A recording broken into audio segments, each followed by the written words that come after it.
2024 లేదా 25లో డిగ్రీ లేదా బీటెక్ చదివారా? సాఫ్ట్‌వేర్ జాబ్ కోసం ఎదురు చూస్తున్నారా? అయితే కోడ్ జ్ఞాన్ 100 డేస్ కోర్సులో చేరండి, జాబ్ సాధించండి. అసైన్మెంట్ భూముల్ని అమ్ముకోవడానికి అవకాశం ఉందా? ఇది చాలా పెద్ద సమస్య, ఎక్కువ మందికి ఉన్న సమస్య. అసైన్మెంట్ భూములు కొనొచ్చా?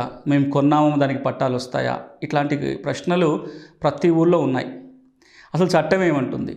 దీన్ని మనం క్లుప్తంగా తెలుసుకునే ప్రయత్నం చేద్దాం. అసైన్మెంట్ భూములను వేటినంటారంటే, ఇప్పుడు తెలంగాణలో అయితే దాన్ని లావణి పట్టా భూములు లేదా డీఫామ్ పట్టా భూములు అంటారు. ఆంధ్రప్రదేశ్లో అయితే డీఫామ్ పట్టా లేదా డీకేటీ పట్టా భూములు అంటారు. ఇవి భూమి లేని పేదలకి ప్రభుత్వం సాగు చేసుకోవటం కోసమో ఇల్లు కట్టుకోవడానికో ఇచ్చిన భూమి. ఇంటి స్థలం కావచ్చు, వ్యవసాయ భూమి కావచ్చు. ఎవరికైతే ప్రభుత్వం భూమి ఇస్తుందో వాళ్ళు ఆ భూమిని అనుభవించాలి.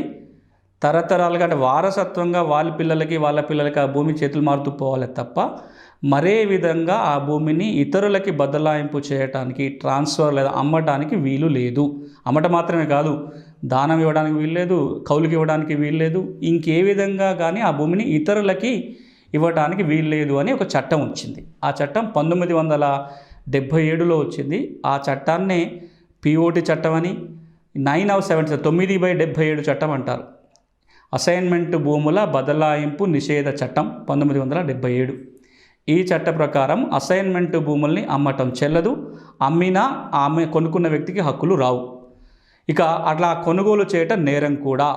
ఈ పిఓటి చట్టం కింద చట్టవిరుద్ధంగా అసైన్మెంట్ భూములు కొన్నా ఒకసారి అది చెల్లదు అని కోర్టు తీర్పు ఇచ్చిన తర్వాత కూడా అసైన్మెంట్ భూములో కొనసాగినా సరే జైలు శిక్ష విధించవచ్చు, పెనాల్టీ వేయొచ్చు, 6 నెలల వరకు జైలు శిక్ష కూడా విధించవచ్చు ఈ చట్టం. కానీ ఇట్లా ఈ చట్టం ఉన్నా సరే ఇప్పటికీ కొన్ని లక్షల ఎకరాల భూమి చేతులు మారింది.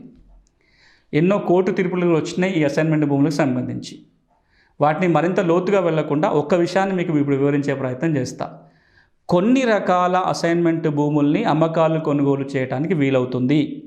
ఆ స్పెషల్ కేటగిరీ, ఎక్సెప్షన్ కేటగిరీలు అంటారు, అందులో ఉన్న భూముల్ని మనం కొనవచ్చు. అవేంటో ఇప్పుడు చూద్దాం. ఏంటా ఎక్సెప్షన్ కేటగిరీస్? ఎలాంటి అసైన్మెంట్ భూముల్ని మనం కొనవచ్చు?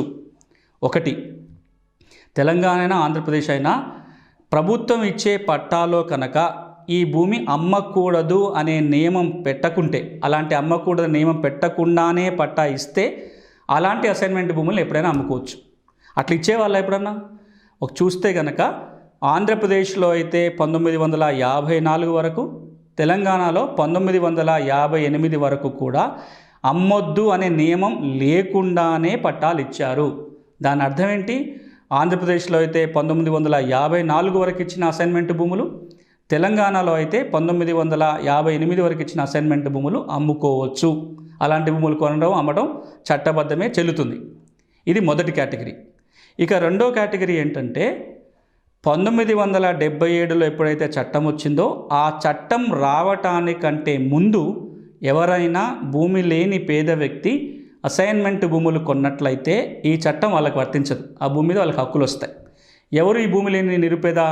5 ఎకరాల కంటే తక్కువ భూమి కలిగి ఉండి పేదవాళ్ళు అయి ఉండి అసైన్మెంట్ భూముల్ని 77 కంటే ముందు కొంటే ఈ చట్టం వర్తించదు. ఆ భూమి మీద వాళ్ళకి పూర్తి హక్కులు వస్తాయి. ఇది రెండో కేటగిరీ. ఇక మూడో కేటగిరీ ఏంటంటే ఈ అసైన్మెంట్ భూములను అమ్మొద్దు కానీ పంట రుణాల కోసం, ఇతరత్ర భూమిని అభివృద్ధి చేసుకోవడం అప్పు కోసము బ్యాంకులకి కుదవబెట్టవచ్చు, తనఖా లేదా తాకట్టు పెట్టవచ్చు. కోఆపరేటివ్ సొసైటీస్ కానీ బ్యాంకులకు కానీ కుదవబెట్టవచ్చు. అట్లా ఎవరైనా ప్రభుత్వ భూమి పొందిన వ్యక్తి అసైన్మెంట్ భూమిని కుదవబెట్టి అప్పు గనక చెల్లించకపోతే బ్యాంకు వాళ్ళు ఆ భూమిని వేలం వేయచ్చు, వాళ్ళ అప్పు తిరిగి రాబట్టుకోవడం కోసం. అట్లా కనుక వేలం వేస్తే ఆ వేలంలో ఎవరైనా ఆ భూములు కొంటే వాళ్ళకు కూడా పూర్తి హక్కులు వస్తాయి, అవి పట్టా భూములుగా మారుతాయి. ఇది మూడోది. ఇక నాలుగో కేటగిరీ ఏంటంటే 1977 నుంచి ఆంధ్రప్రదేశ్లో అయితేనేమో 2007 వరకు, తెలంగాణలో అయితేనేమో 2014 వరకు ఎవరైనా భూమి లేని పేదవాళ్ళు అసైన్మెంట్ భూములు కొంటే వాళ్ళని ఆ భూమిలోకి వెళ్ళి తొలగించొద్దు, వారికే అసైన్మెంట్ పట్టా ఇస్తారు. 77 కంటే ముందు కొంటేనేమో పట్టా భూమి అయిపోతుంది. 77 తర్వాత కనుక కొంటే పట్టా భూమిగా మారదు, కానీ కొనుక్కున్న వాళ్ళకే లావణి పట్టా లేదా డీఫామ్ పట్టా ఇవ్వటం జరుగుతుంది. ఇది ఇంకొక కేటగిరీ. ఇక చివరిగా మరొక కేటగిరీ ఏంటంటే ఈ అసైన్మెంట్ భూములు అనేది పేదవాళ్ళకి మాత్రమే కాకుండా స్పెషల్ కేటగిరీ పీపుల్ కూడా కొన్ని లవణి పట్టాలు ఇచ్చారు, అసైన్మెంట్ పట్టాలు, డిఫామ్ పట్టాలు ఇచ్చారు. ఎవరు వాళ్ళు? స్వాతంత్ర సమరయోధులకి, ఎక్స్ సర్వీస్ మెన్ అంటే మిలిటరీలో పనిచేస్తున్న వాళ్ళకి, ఫ్రీడమ్ ఫైటర్స్ అంటారు ఇంత చెప్పిన స్వాతంత్ర సమరయోధులు, లేదా రాజకీయ బాధితులు అంటారు, పొలిటికల్ సఫరర్స్ అంటారు. ఈ 3 కేటగిరీలో ఉన్న వాళ్ళకు కూడా ప్రభుత్వం భూములు ఇస్తుంది. వాళ్ళు పేదవాళ్ళు కాకపోయినా ఇస్తారు. Ex service men, political sufferers, freedom fighters. ఈ 3 కేటగిరీలు ఇచ్చిన భూముల విషయానికి వచ్చినట్లయితే పొలిటికల్ సఫరర్స్, రాజకీయ బాధితులకు గనక లవణి పట్టా, డిఫామ్ పట్టా ఇస్తే పట్టా ఇచ్చిన వెంటనే అమ్ముకోవచ్చు, కొనుగోలుకి ఏమి ఇబ్బంది లేదు. ఎక్స్ సర్వీస్ మెన్కి, ఫ్రీడమ్ ఫైటర్స్కి ఇచ్చిన భూములు అయితే 10 సంవత్సరాల తర్వాత అమ్ముకోవడానికి అవకాశం ఉంటుంది. 10 ఏళ్ళ తర్వాత ఆ భూముల అమ్మకాలు, కొనుగోలు చేయడానికి వీలవుతుంది. ఇప్పుడు నేను చెప్పిన ఈ 5-6 కేటగిరీస్ ఏవైతే ఉన్నాయో ఇలాంటి అసైన్మెంట్ భూముల అమ్మకాలు, కొనుగోలు చట్టబద్ధమే కొనొచ్చు.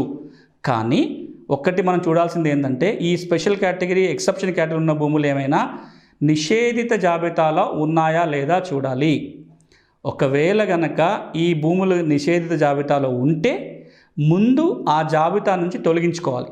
ఈ చెప్పిన ఎక్సెప్షన్లో వస్తే కనుక కలెక్టర్ దరఖాస్తు పెట్టుకొని జాబితా నుంచి కనుక తొలగించుకుంటే ఆ తర్వాత అమ్మకాలు, కొనుగోలు చేస్తే భూమి మీద హక్కులు ఉంటాయి. ఇవి గమనించి చూసుకోండి. అసైన్మెంట్ భూములు కొనేటప్పుడు ఇప్పుడు నేను చెప్పిన జాగ్రత్తలు కనుక మీరు తీసుకోకపోతే మీరు కొనుక్కున్న కాగితం ఎన్నిసార్లు భూముల రిజిస్ట్రేషన్ జరిగినా అది చెల్లదు.